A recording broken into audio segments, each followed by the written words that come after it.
यार मेरी समझ में तो मुनव्वर साहब की बेगम नहीं आती। अजीब अनरीजनेबल हेड स्ट्रॉन्ग किस्म की खातून है यार।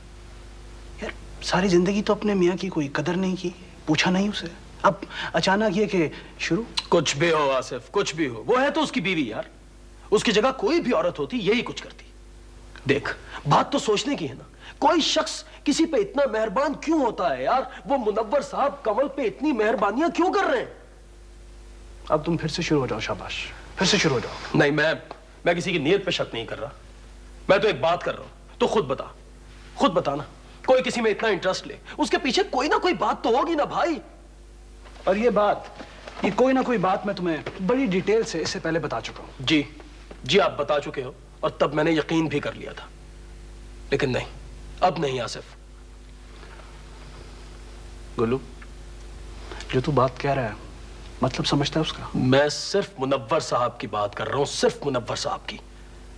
कमल पे मुझे मिला था कमल से?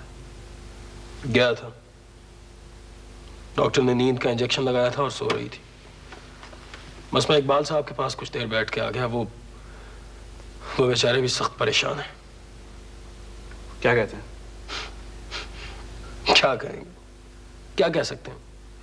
उनकी जगह खड़ा होकर सोच, कर क्या सकते हैं वो बेचारे? उन्हें तो लेके बैठ के ना तुम्हारे मुनव्वर साहब। यार मेरी समझ में तो ये नहीं आता कि तू बार बार सारा इल्जाम मुनव्वर साहब पर क्यों डाल रहा।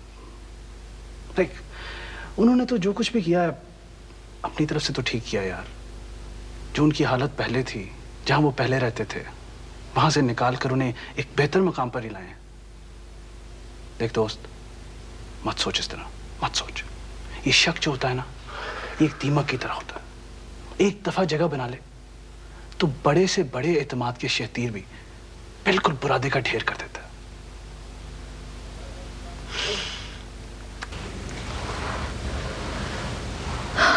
मेरी तो समझ में कुछ नहीं आ रहा गुलरेज।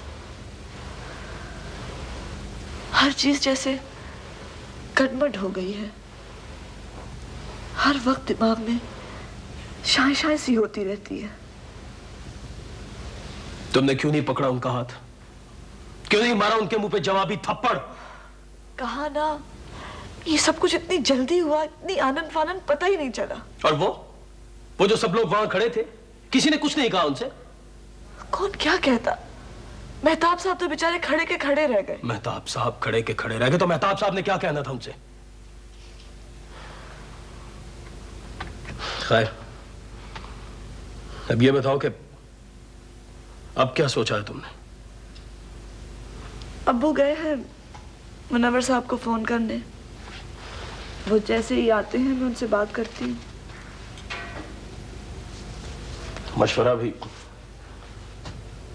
मशवरा भी उन्हीं से लोगी, है ना? तो क्या करूं? तुम तो बात करने के रवादार ही नहीं हो। पता है लोग क्या क्या बातें कर रहे हैं, पता है? और अब क्या कहेंगे? हाँ, पता है, सब कुछ पता है मुझे। मैं सब समझती हूँ, कोई बच्ची नहीं हूं। मुनव्वर साहब मेरे मोहसिन हैं, बहुत ही अच्छे आदमी हैं। वो जो कुछ कर रहे हैं मेरे लिए कर रहे हैं, मेरी बेहतरी के लिए कर रहे हैं। और बस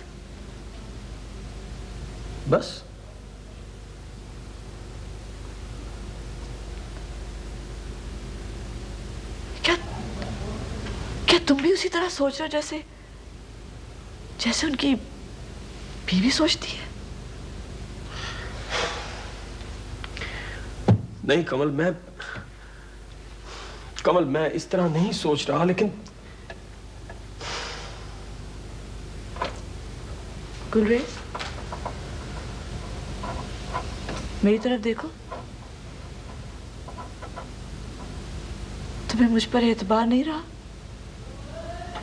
हाँ? क्यों नहीं कमल, मुझे तुम पे एतबार है, लेकिन छोड़ दो ना ये सब कुछ। क्यों कूद रही हो जानबूझ के इस आग में?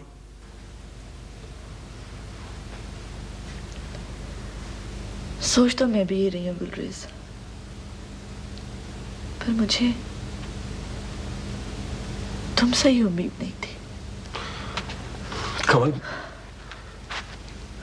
कमल मेरा ये मतलब नहीं था। मैंने ऐसी तो कोई बात नहीं कही। मुनव्वर साहब पर मैं बहुत एतमाद करती हूँ और उन पर शक करने का मतलब है गुजरेज कि तुम्हें मुझ पर भरोसा नहीं है। एक तो तुम बात नहीं समझती हो ना, बस बात नहीं समझती हो तुम। देखो कमल, कमल यहां भेड़ की खाल में भेड़िए भी होते हैं। गुलरेज, छोड़ दो ये सब कुछ।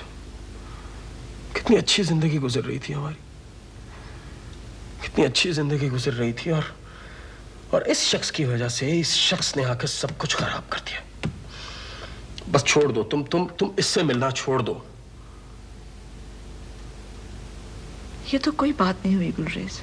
जो चाहो समझ लो, इसे मेरी बेवकूफी समझ लो, मेरी जहालत समझ लो, मेरी अहमकाना जिद समझ लो, जो चाहो समझ लो, मगर उससे मिलना छोड़ दो। मत करो ऐसी बातें गुलरेज, नहीं अच्छी लगती हैं ऐसी बातें तुम्हारे मुंह से। इसलिए अच्छी नहीं लगती, इसलिए अच्छी नहीं लगती हैं कि ये बातें अच्छी नहीं हैं। देखो कमल, कमल हम जिंदगी में पहली बार इस इम्तिहान से गुजर रहे हैं।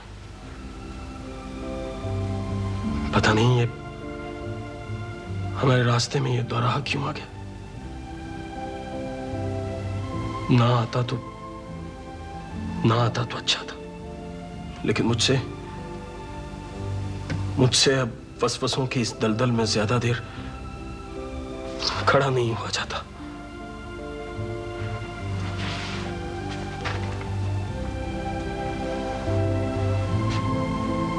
मैं जा रहा हूं कमल।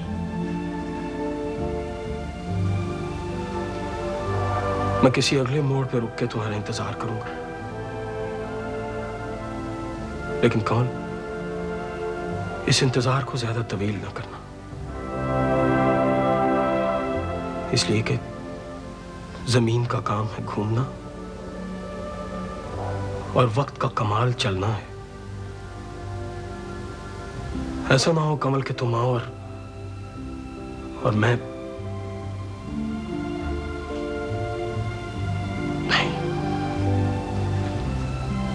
नहीं, मैं तो ऐसा कर ही नहीं सकता।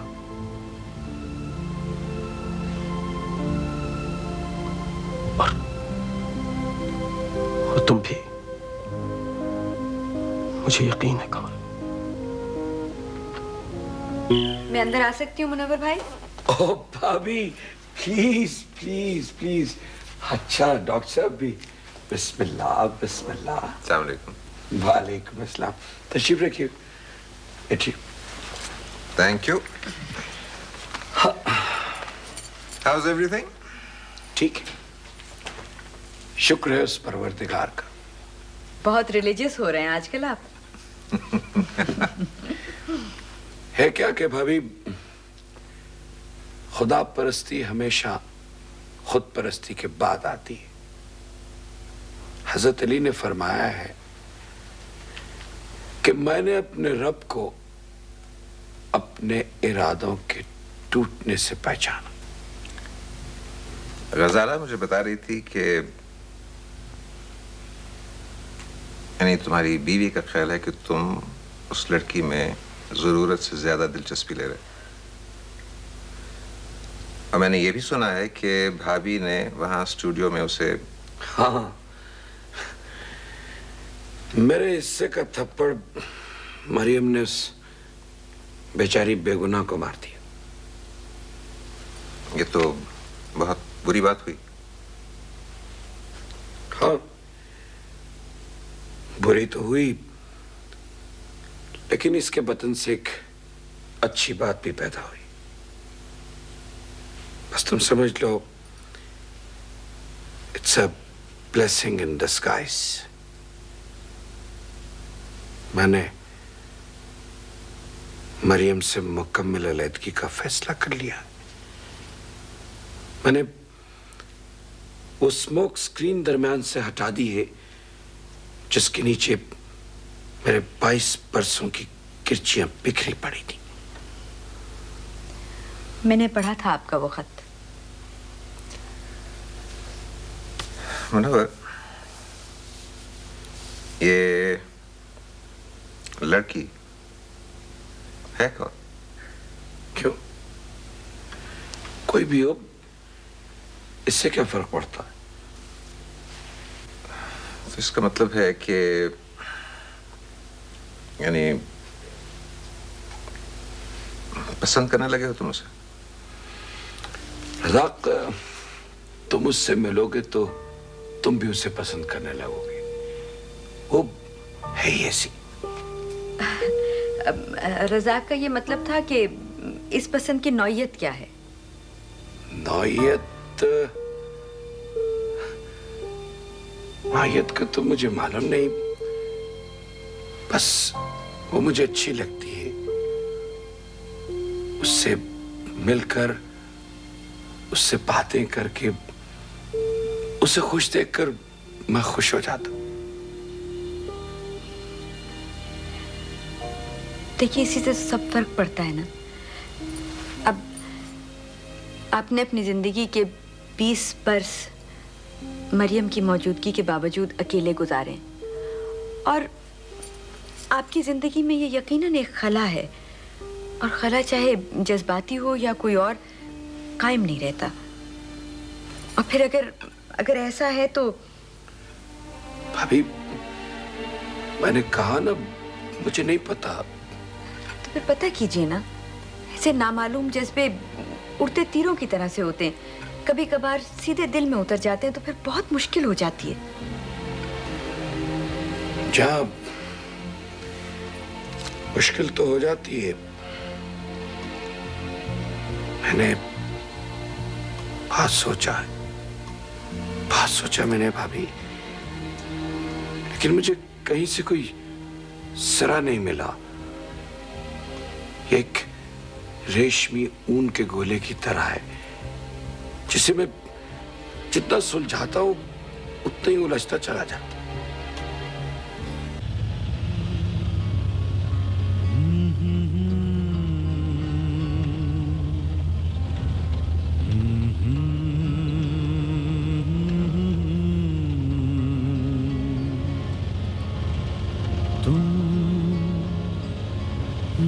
साथ हो हमराह नहीं, कौन सा लफ्ज है खोलेगा जो दरमानी का, इसका पता कौन करे। तुम तो खुशबू हो सितारों की, गुजरगाह हो तुम कहाँ आओगे? क्या हुआ? अभी तक तो कुछ नहीं हुआ, लेकिन थोड़ी देर बाद मेरा दिमाग खराब होने वाला है। अच्छा, अभी कुछ देर है? यार, ये जो 2 घंटे और 22 मिनट हो गए मुझे गाड़ी चलाते हुए बेमकसद, इस फजूल ड्राइवरी का मुझे समझ नहीं आई, ना मुझे मजा आया। नाराज ना हो चंदे महताब, आज कुछ ऐसे ही जी चाह रहा है, बेमकसद घूमने को, हवा के साथ साथ चलने। यार, ये जो तुम इतनी देर हो गई है गाड़ी में बैठे हुए और ये बार बार रिवाइंड करके 15 मिनट से एक ही कैसेट पे ये जो गाना सुन रहे हो, ये उसकी मुझे समझ नहीं आई है। ये गाना नहीं, नज़्म है महताब, इसे गौर से सुनो। यूं लगता है जैसे किसी ने मेरी रूह में झांक कर उस किताब को पढ़ लिया है जिसे खुद मुझे भी खोलने की कभी हिम्मत नहीं हुई। कैसी अजीब और सच्ची बात कही है सालिम ने। वैसे यार मुनव्वरी, ये जो शायर लोग हैं, ये बड़े मुश्किल शेर कहते हैं, इनको आसान शायरी करनी चाहिए। जैसे कि मेरे ख्याल में शायरी यूं होनी चाहिए कि गाड़ी जाती है गाड़ी आती है जाती है गाड़ी जाती है गाड़ी आती है, खैरो आपकी खैरो खैरो खैर खैरो, ये गाना होना चाहिए। गाड़ी चलाओ यार, रुको नहीं। यार मुझे यूं लगता है कि तुम मेरा हाल उस टैक्सी ड्राइवर जैसा कर दोगे जो लक्ष्मी चौक के गोल चक्कर में एक नशई के थी पै गया। नरी, यार ये वाकया तुमने पहले तो नहीं सुना कभी? सुनाओ सुनाओ। गरीब खाना ये हाजिर है हर बला के लिए। खैर हो आपकी। जब उस टैक्सी ड्राइवर से मैंने पूछा कि भी चक्कर क्या हुआ है, तो वो कहने लगा कि इसने मुझे 500 का नोट दिया है और कह रहा है कि इस राउंड अबाउट के चक्कर पे चक्कर लगाते जाओ।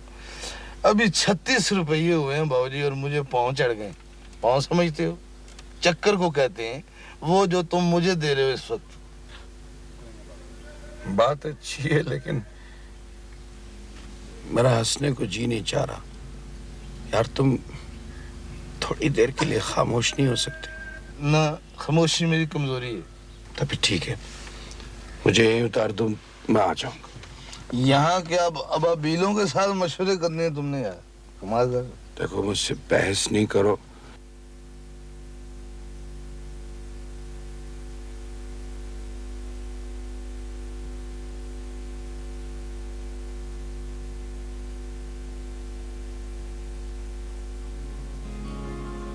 तुम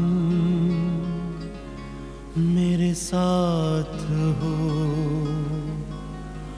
हमराह नहीं,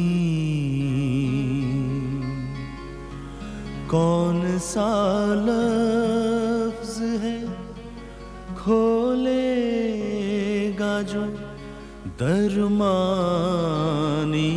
का, इसका पता कौन करे। तुम तो खुशबू हो सितारों की, गुजरगाह हो तुम कहाँ आओगे इस दश्त पुरस्रार की पहनाई में, कैसे उतरोगे तमन्नाओं की गहराई में।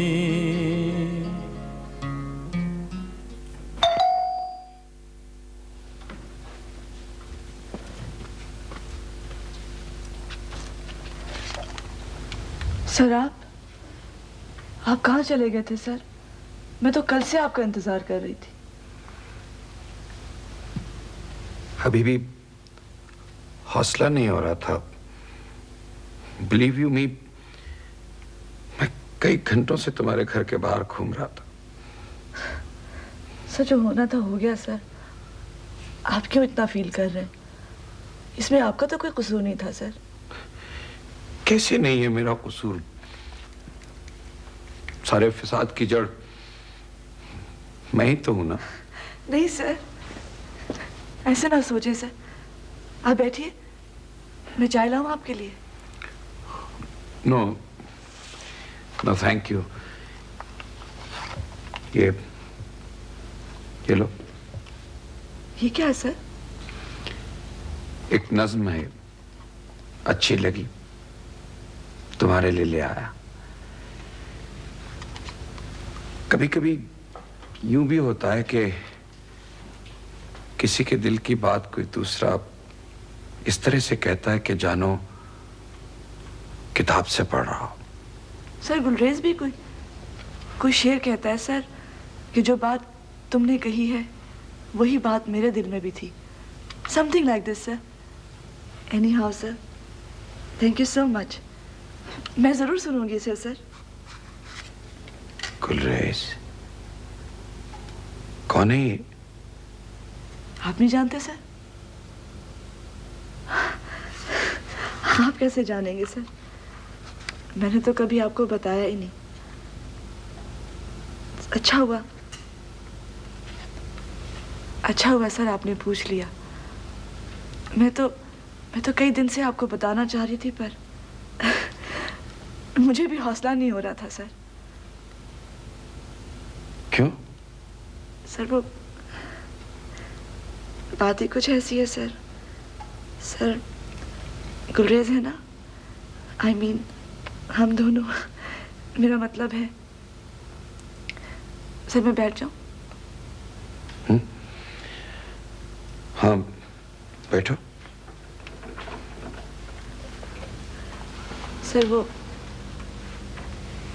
सर मैं और गुलरेज सर एक साथ बड़े हुए हैं सर। सर हम लोग बचपन से दोस्त हैं सर। स्कूल की छुट्टी के बाद सर गुलरेज हमारे क्वार्टर आ जाया करता था सर, और फिर हम सारा दिन फजूल और बेमानी खेल खेलते रहते थे। और हमारी सर बहुत लड़ाई होती थी, बहुत लड़ते थे हम, और सुलह भी बहुत जल्दी हो जाती थी। खैर लड़ती तो कुछ मैं ही ज्यादा थी। आप सुन रहे हैं ना सर? हाँ सुन तो रहा हूं, लेकिन समझ नहीं पा रहा। सर वो गुलरेज मिसेस महमूद का बेटा है सर। आप जानते हैं उसे सर? मिसेस महमूद? तुम्हारी प्रिंसिपल? जी सर। सर बात यह है सर कि गुलरेज है ना सर, उसे मैंने मॉडलिंग तक तो मैंने उससे सर समझा लिया है, पर सर वो फिल्मों के लिए सर वो he cannot reconcile to the idea sir। और सर इस वाक़े के बाद से तो सर वो और भी जिद्दी हो गया सर। तुम्हारे कैरियर से उसका क्या ताल्लुक है ना सर?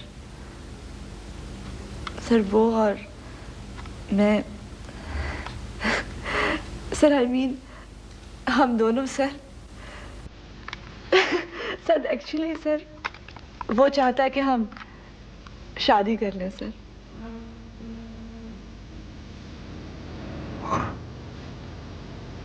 और तुम क्या चाहती हो? सर चाहती तो मैं भी हूँ सर, और यही मेरा फैसला भी है सर। पर सर मैंने आपसे एक मशवरा लेना है सर।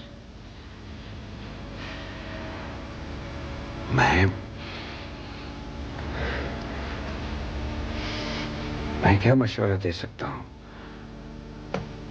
मैंने तो उसे देखा भी नहीं है।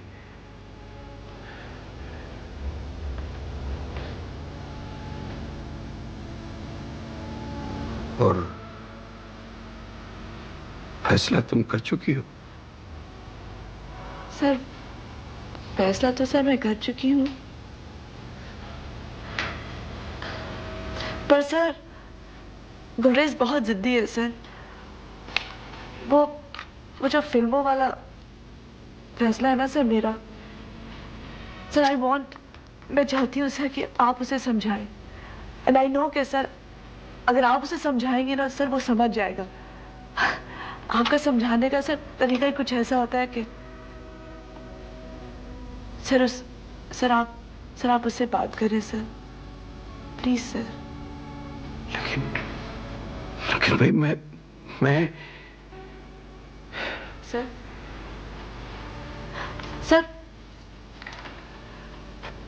सर गुलरेज दिल का बहुत अच्छा है सर, बहुत ही अच्छा है सर। आसिफ ने कभी बात नहीं की उसकी आपसे?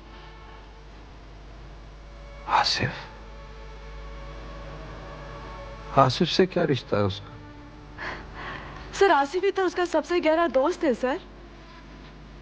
जी आपको ज्यादा शेख सादी बनने की जरूरत नहीं, आपकी ड्यूटी का टाइम खत्म हो गया, आप जाइए। मैं यहीं बैठकर पापा का इंतजार करूंगी। कभी ना कभी तो आएंगे। माशाल्लाह माशाल्लाह, यानी बहुत खूब। यानी आप भी बिल्कुल अपनी अम्मी पे गई हैं तबीयत वाइज। जी नहीं प्लीज देखें, आप ऐसी बातें मत करें। हाँ, मैं अपने पापा की बेटी हूँ, इस वक्त जरा गुस्से में हूँ, थोड़ी बदतमीज हो रही हूँ। आई एम सॉरी। सॉरी? आपने मुझे सॉरी कहा? यानी इस बात को तो सेलिब्रेट करना चाहिए। देखिए कुछ खा पी लेते हैं। फायजा, आपने पिछले 4-5 घंटों में सवाए गम गुस्से के कुछ नहीं खाया है। आप यकीन कीजिए आपकी सेहत भी बहुत। माफ कीजिएगा, आप बिल्कुल मेरे पापा पर गए हैं। उन्हें भी हर वक्त मेरी सेहत की बड़ी फिक्र रहती है, आपकी तरह। अच्छा ऐसा करें कि सैंडविच मंगा दीजिए अच्छे से। सैंडविच अच्छे से? चलिए ट्राई कर लेते हैं। कॉफी तो जाहिर है साथ चलेगी। वैसे फायदा, आपकी मम्मी ने कमल जी मुनव्वर साहब के कमरे में 1 चिकन सैंडविच, 2 कॉफी, जल्दी से जरा। Thank you. कमल बेचारी के साथ बहुत ज्यादती की। मेरी तो अपनी समझ में नहीं आता, उन्हें हो क्या गया है। आप उन्हें समझाएं ना, बात करें उनसे। देखिए ना, उनकी सिर्फ इस एक गैर जिम्मेदाराना हरकत से पता है आपको कितनी तकलीफ हुई। गुलेज आया था मेरे पास, बड़ा परेशान था बेचारा। और कमल बहुत जल्द शादी करने वाले थे और आपकी मम्मी ने। वैसे आपकी हेयर कट अच्छी लग रही। खैर हो आपकी। ये कैसी बात कर रही हो तुम? कहाँ गुलरेज और कहाँ कमल? तो गोया तुम्हारे इल्म में नहीं है ये बात? बचपन में कमल का बाप गुलरेज को खिलाया करता था और गुलरेज उसके साथ अटैच्ड भी बहुत था। ठहरो 1 मिनट। ये पिछले कुछ दिनों से मैंने महसूस किया है कि वो बातों बातों में, बहाने बहाने से कमल का नाम ले आता है। कहीं नहीं, ऐसी कोई बात नहीं। इसका मतलब ये हुआ कि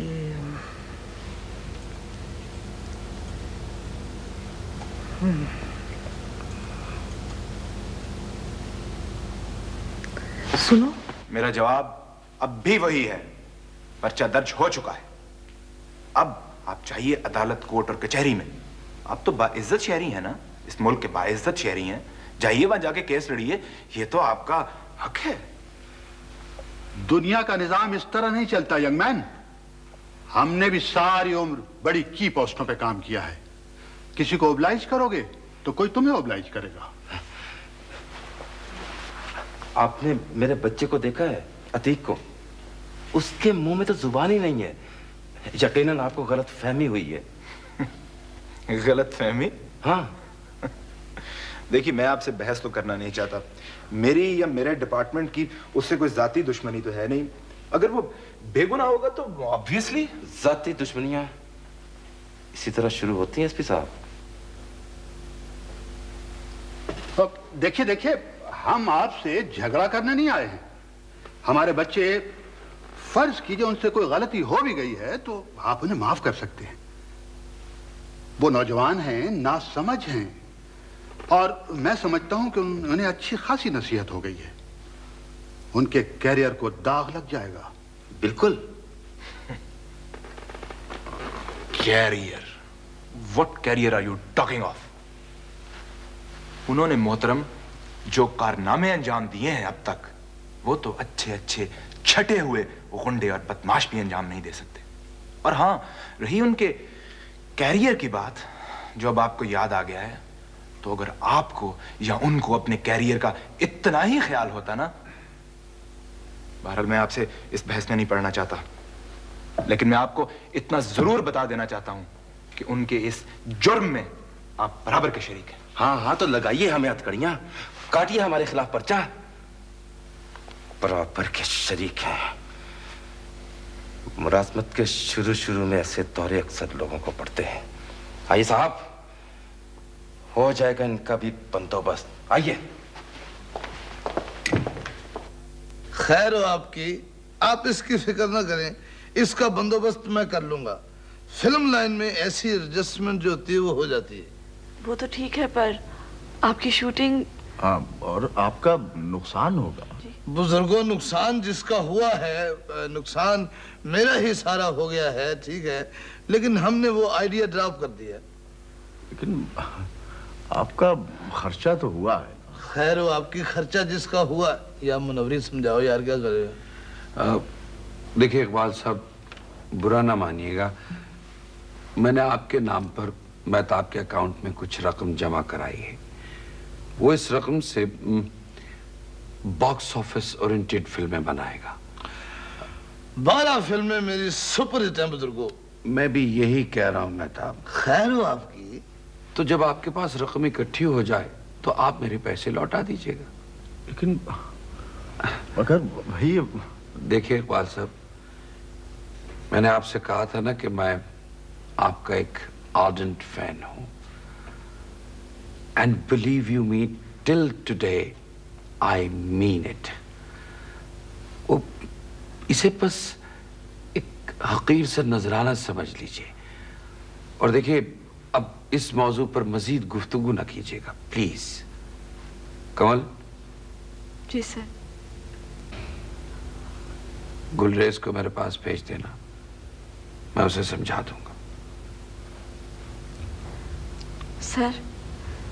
सर मैं आपका शुक्रिया किस तरह अदा करूं सर? आप कितने अच्छे हैं sir. Thank you, thank you. तुम खुश तो हो ना? जी सर। मैं भी बस यही चाहता हूं। आओ मेहता। सर वो कैसेट में अपने पास एक दिन और रख लूं सर? सर वो गुलरेज को शायरी से बहुत दिलचस्पी है सर, और वैसे भी चंद बातें मेरी समझ में नहीं आई सर, उससे पूछूंगी। हाँ, लेकिन कुछ बातें तो मेरी समझ में भी नहीं आई कमल। मैं किससे पूछूं? वो यार खैर हो आपकी, तुम मुझसे पूछो मेरी जान, सारे मुझसे पूछते हैं सारी बातें। कमाल के लोग हैं ये भी।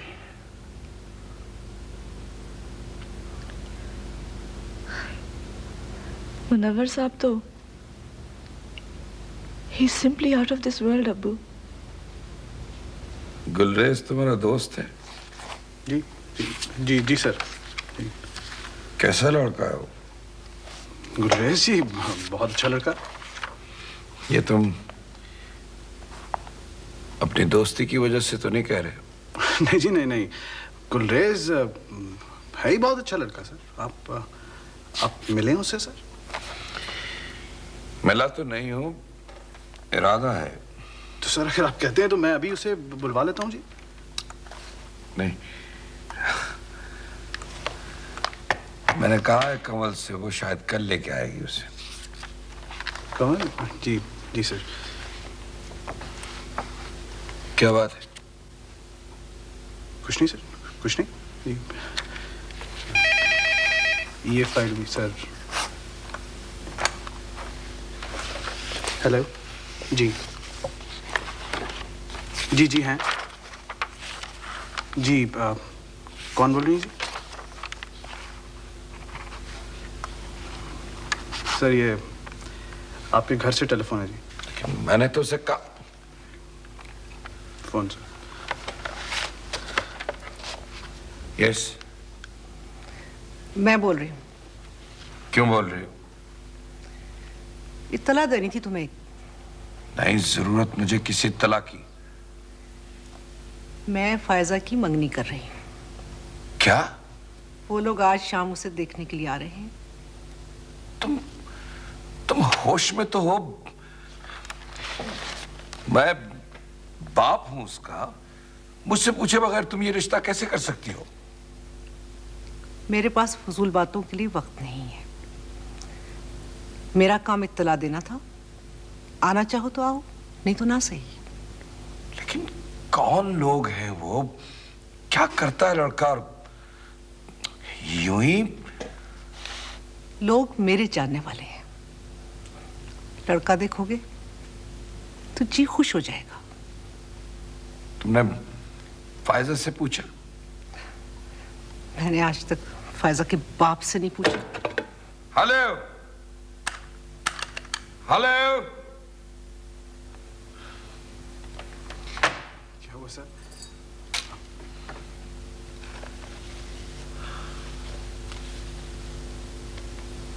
ठीक है फिर होनी चाहिए, होना चाहिए। आओ मुनव्वर आओ। मिस्टर और मिसेस महमूद से तो तुम मिल चुके हो। अस्सलाम वालेकुम जी। वालेकुम सलाम। ये इनका बेटा है गुलरेज, फायजा के रिश्ते के लिए आए हैं।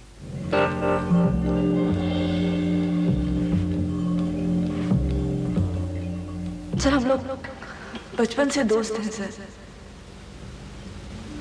स्कूल की छुट्टी के बाद सर गुलरेज हमारे क्वार्टर आ जाया करता था सर, और फिर हम सारा दिन फजूल और बेमानी खेल खेलते रहते थे। और हमारी सर बहुत लड़ाई होती थी, बहुत लड़ते थे हम, और सुलह भी बहुत जल्दी हो जाती थी। आई एम सॉरी जी, आई एम लेट। आप तशरीफ रखिए ना, बैठिए प्लीज। बहुत दिनों बाद मुलाकात हुई आपसे। ये बात तो इन बेगमात से पूछने की है। एक दूसरे का खाना किया करती थी तो हमारी मुलाकात भी हो जाती थी। अब ये गालिबन खुद कफील हो गई है। हमने कोई आपको पकड़ के थोड़ी रखा है, आप मिला करें एक दूसरे से। क्यों मरियम? हाँ भाई माशाल्लाह, अब तो मुलाकात होती रहेगी। अब खैर से रिश्तेदारी जो हो रही है।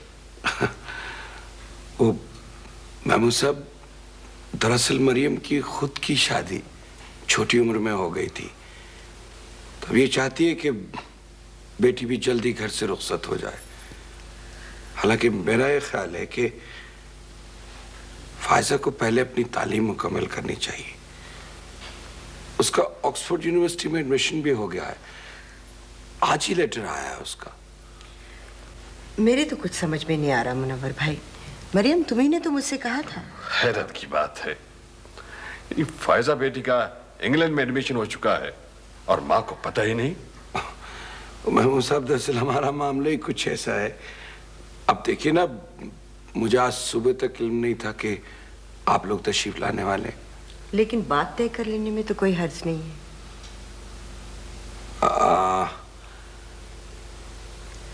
I really don't think so, Mrs. Mahmood. मेरे ख्याल में हम लोगों को अपनी मर्जी बच्चों पर ठूसनी नहीं चाहिए। उन्हें खुद फैसला करना चाहिए। और फिर वैसे भी फायजा 3 बरस के लिए बाहर जा रही है। वापस आने पर न जाने क्या और कैसे हालात हों। क्यों महमूद साहब? हाँ भाई, इसमें जल्दी भी क्या है, भाई आपस का मामला है, मिलजुल के तय कर लेंगे। अच्छा तो अब इजाजत, मुलाकात होती रहेगी ना? Any time, you are very welcome sir. Thank you. खुदा खुदा मैं फोन करूँ। खुदा।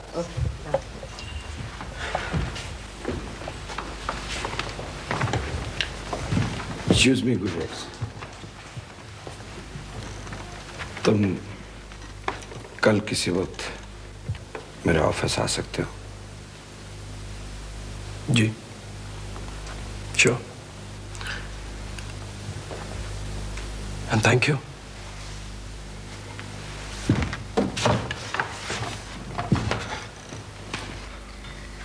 ये क्या बकवास है? कौन सी? कौन सी यूनिवर्सिटी में दाखिला हुआ है फायजा का? किसी में नहीं। तो फिर तुमने झूठ क्यों बोला? फाइज